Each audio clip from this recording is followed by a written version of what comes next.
In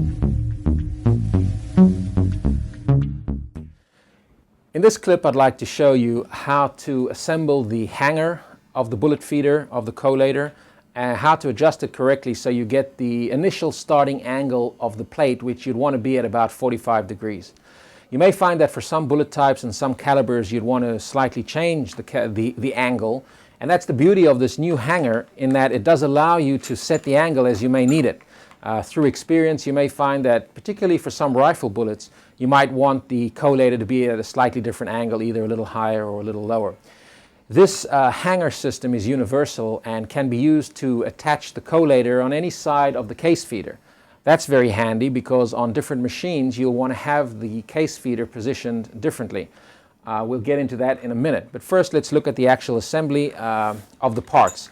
When you open your bullet feeder, you'll find the hanger assembly is shipped as such. Obviously, first thing you'll want to do is cut that open carefully and remove the parts. So once you remove the parts, you'll find that you have the two horizontal rods which have holes in them, M4 threaded, and you've got the 4 plastic pucks. There are 2 types of those. There are 2 which have cuts in them, like a groove cut, and that's the part that fits onto the edge of the case feeder, and the other 2 are the assembly joints. First thing you could do is take the provided 4mm hex key and insert the 8 M8 screws into their appropriate positions in the pucks. Each puck requires 2 of these screws. Don't tighten them, don't put them all the way in, just put them in partially so that they're where they need to be before you start the actual assembly. Make sure you've got the thread lined up correctly. If you force them in with the thread wrong, obviously you'll strip them. So you just put them in, not all the way in, just so they're seated. These screws are M8 screws. Should for any reason you lose one, those should be readily available in most places. It's an M8 10mm long headless hex key screw. Okay, so I've got those 8 screws are now seated in the pucks. What I'd like to do now is assemble the vertical rods, and what I need to do is pick up my collator, remove the disc from the inside,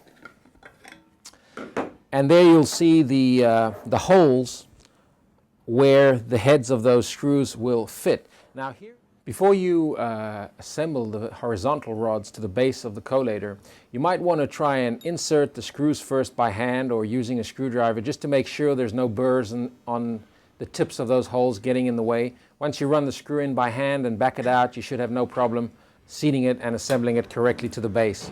Since we're going to be assembling here for a 650, we want to have the rod jutting out on the left side of the collator. So we'll position the horizontal bars so that they jut out to the left, line them up with the holes, and then using a Phillips screwdriver, just screw those in. You want to make sure that the thread is lined up correctly. You don't want to force it. It is an M4 thread, which can be damaged if you force it out of alignment. Tighten those up. You'll find that the heads of the screws are seated well below the surface of the base of the collator. You want that because you don't want them to rub up against the disc as it turns. Okay, so once you've got your horizontal rods assembled, and as I mentioned before, since we were assembling it in the 650 position, they're jutting out on my left here, we're ready to continue with the assembly. There are 2 pucks which have a large groove cut through them, and these are designed to be attached and hang on the outside of the case feeder like so, side by side. They have another screw on the inside, and that can be tightened up just to lock it up against the inner rim of the case feeder for stability. So these need to be positioned like so. There are 2 vertical rods, a long one and a short one. One goes into the first puck, the other one will go into the second. You can just push them through all the way to the top. Tighten that up. Push the other one through all the way to the top and tighten it. You're going to want to position the collator so that the base plate is roughly at a 45-degree angle, which means your short support arm will go towards the front and your long support arm will go towards the back. You're going to attach these two pucks into position like so. And what we found is that because of the angle cut here into the case feeder, it's handy to be able to push that horizontal rod all the way through the puck, allow it to stick out from the outside half an inch or so, 2 centimeters or so that it can support against the side of the case feeder. So you'll want to push that all the way through on the lower of the two horizontal bars. And you can lightly tighten those up. You don't want to lock them because you're still going to be moving them around as you adjust, but you can lightly tighten them up, which will make it a little easier to handle. What you're trying to achieve is to set up the height of the pucks so that as you hang it on the edge of the case feeder, you want the plate to be at an angle of 45 degrees. Now, you can check this if you have a gauge that will allow you to measure the angle, such as this little gauge here. You can place that on the face and see that it's reading an angle of about 45.5 degrees, which is fine. Another tip that we can give you, which could shorten your process to get to the correct angle, is if you assemble it so that the forward set of pucks are literally touching one another, then the distance here between the back pucks, or the longer vertical arm, will be about 6.5 centimeters, or roughly 2.5 inches. If you preset to this height, you should be able to be very close to a 45-degree angle right from the first attempt.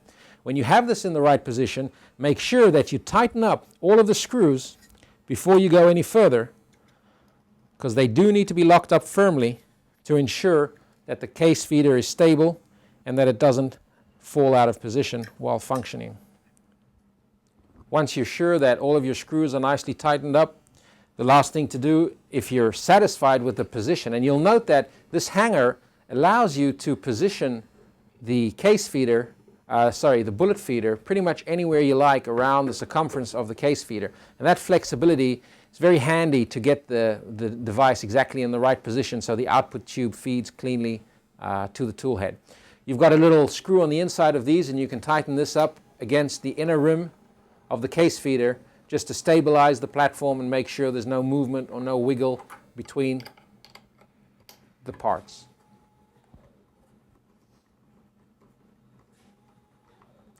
From time to time, I recommend that you check these screws and make sure everything is nice and tight. You don't want to have anything coming loose, perhaps through the vibration of operations. You don't want to have that come loose. It may fall off the case feeder. But once it's well assembled, you'll note that the horizontal bar, which is running through here, juts out just a little bit, perhaps a 1/4 inch or so, a centimeter or so, jutting out and supporting against the inner rim here of the case feeder, stabilizing and strengthening the structure.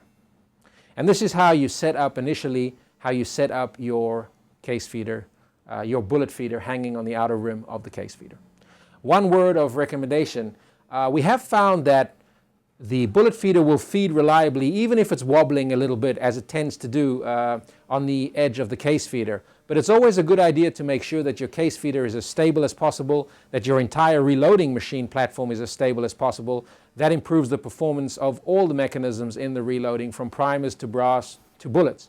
So if possible, make sure your case feeder is rigid and solid. That'll give you a better performance out of all of your equipment.